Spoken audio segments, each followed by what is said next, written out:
Akkam jirtu maatii waan Eella Akaadaamii viidiyoo keenyaan har'aa immoo kan ilaallu barumsi keenya har'aa kan ta'u jechoota dhedheeroo yookiin immoo sagalee sadii qabanii akkamitti walitti fiduudhaan dubbisuu dandeenya akkamitti immoo barreessuu danda'ama kan jedhu ni ilaalla jechuudha.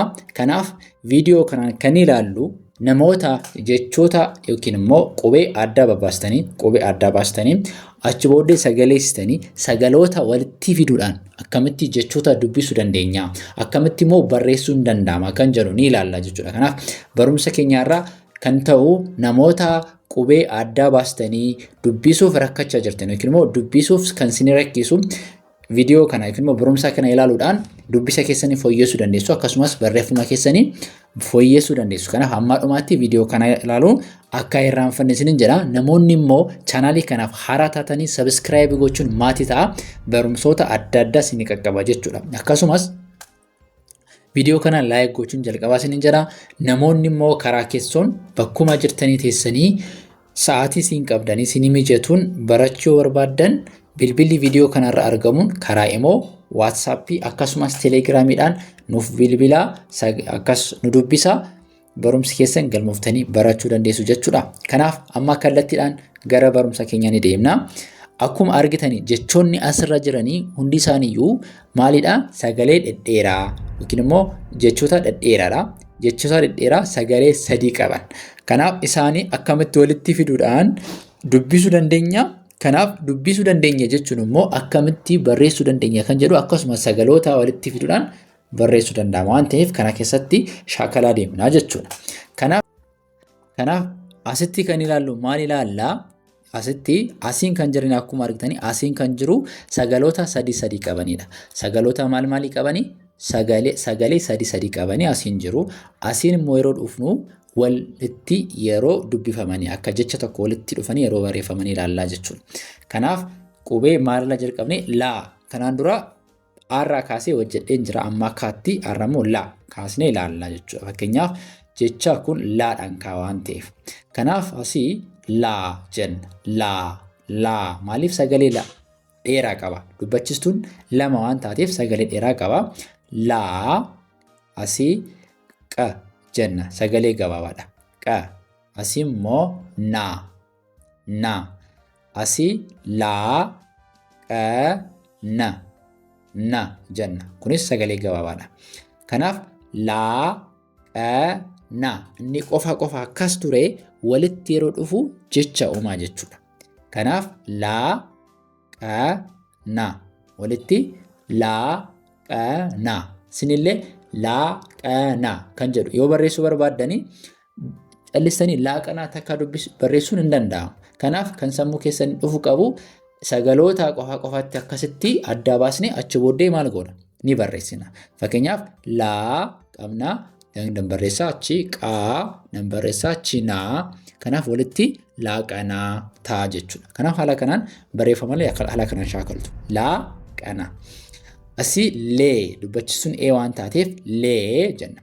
Lee lii saa.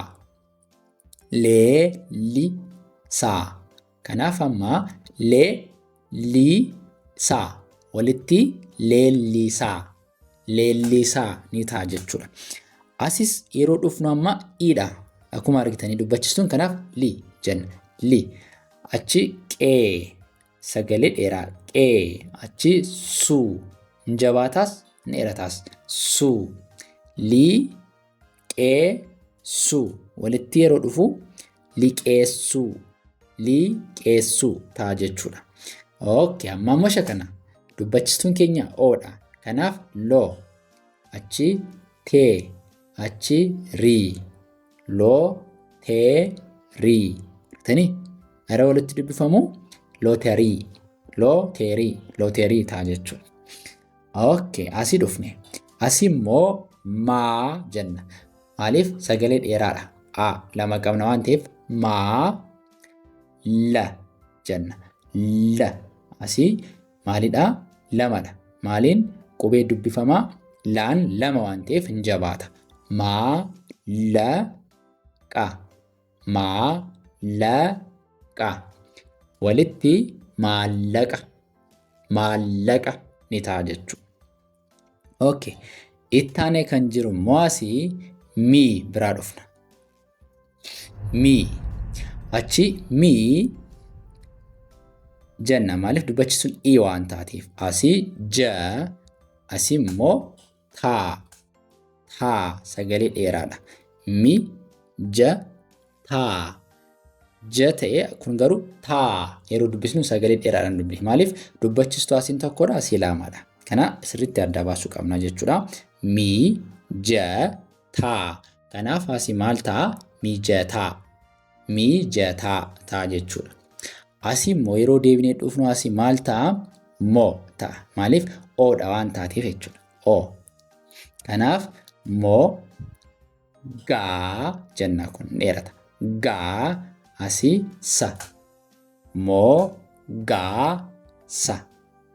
Sani moggaasa. Walitti yeroo dhufu moggaasa. Moggaasa. Moggaasa ta'a jechuudha. Asii hoo dubbachituun keenyaa uudhaa. Kanaaf muu jenna. Asii fa. Asii immoo chuu. Muu fa chuu yeroo jennu uudha. Kanaafidha. Asii caa fi haa maaliif chuu jenna? Dachaadha. Qubee dachaadha. Chuu. Kanaaf walitti muufachuu. Muufachuu ta'a jechuudha. Muufachuu. Okay. Amma immoo naa biraa dhufneerra. A lama jirtu sagalee dheeraadha.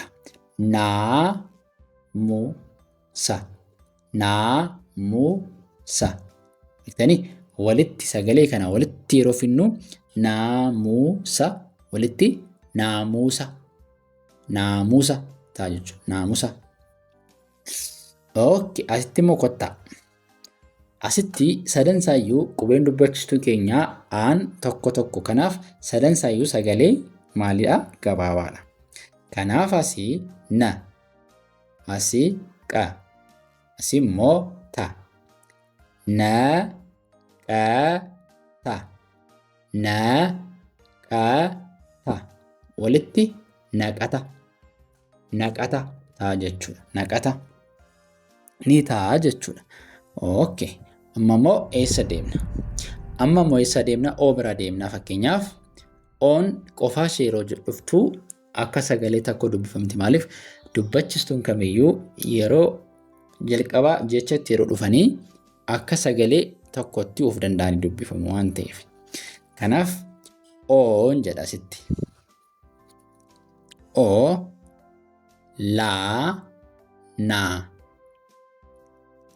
O laa naa. Kanaaf walitti olaanaa. Argitanii? Sagalee dheeraadha. Laanis naanis. O laa naa. Walitti olaanaa. Olaanaa ta'a jechuudha. Okay. Asii immoo paa fi o waliin dhufee kanaaf poo jenna. Poo sagalee dheeraadha. Li si. Poo li si. Achi walitti poolisii. Poolisii ta'a jechuudha. Okay. Asii qaadha. Kanaaf qa jennaa roo asii maa. Qaan jirti roo maa. Qaroomaa. Walitti qarooma. Qarooma jenna jechuudha. Asitti dhufne immoo qii jenna. Kanaaf qii. Asii xee. Asii immoo su. Kanaaf qii xee su ta'e. Maaliif asii dheeraadha. Lama waan taateef asiin saan lama jabaata. Qii xee. Qii xeessu. Qixeessu ta'a. Qixeessu ta'a jechuudha. Garuu qixeessu ta'uuf asii dhaal lama ta'uu qabdi. Kanaaf asii qixeessu jedha. Kanaaf sin dogoggoradha. Tu xee gochuuf lama gochuu qabna jechuudha. Okay. Asii qoodha. Qoo rii cha. Tani qoo rii cha. Sadansaayyuu sagalee gabaabaadha. Kanaaf walitti qoricha. Qoricha ni ta'a jechuudha. Qoricha haala sanaan dubbisuu ni danda'ama jechuudha. Hordofaa akka jirtanii abdiin qaba. Nama waan tokko amma dhumaatti ilaalee yookiin immoo kaayyoo qabate nama hordofee waan tokko baruusaa hin hafu. Kanaaf kaayyoon barbaada jechuudha. Inni itti aanee jiru qubeeraadha. Qubeeraan aan jirti asii kanaaf ra jenna. Ra asii ki kaan hin jabaata lama waan ta'eef ki asii na. Ra ki na. Ra ki na. Kanaaf yeroo akkas daddaftanii dubbistanii jechicha maal akka ta'uu danda'ullee adda baasuun danda'ama. Kanaaf walitti rakkina ta'a jechuudha. Asii immoo riidha. Hiidha dubbachisuun keenya rii, chi, fa taanee chu. Rii, fa, chu. Walitti riifachuu ta'a jechuudha. Sirriitti ilaalaa. Taanee kan jiru asii sagalee sadan isaaniiyyuu sagalee maalidha? Gabaabaadha. Maaliif dubbachistuun keenya tokko tokko waan taateef. Kanaaf asii sa, ra, sara, ra. Raan lama jira miti. Sa, ra, walitti fiduudha. Sarara ta'a jechuudha. Sarara jennee walitti fiduu dandeenya. Asii immoo seedha. Seedha achi roo achi immoo taa. Kanaaf seeroota.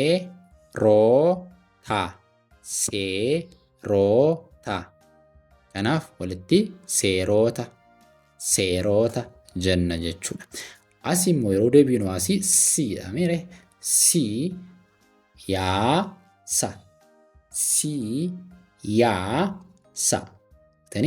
Siyaasa.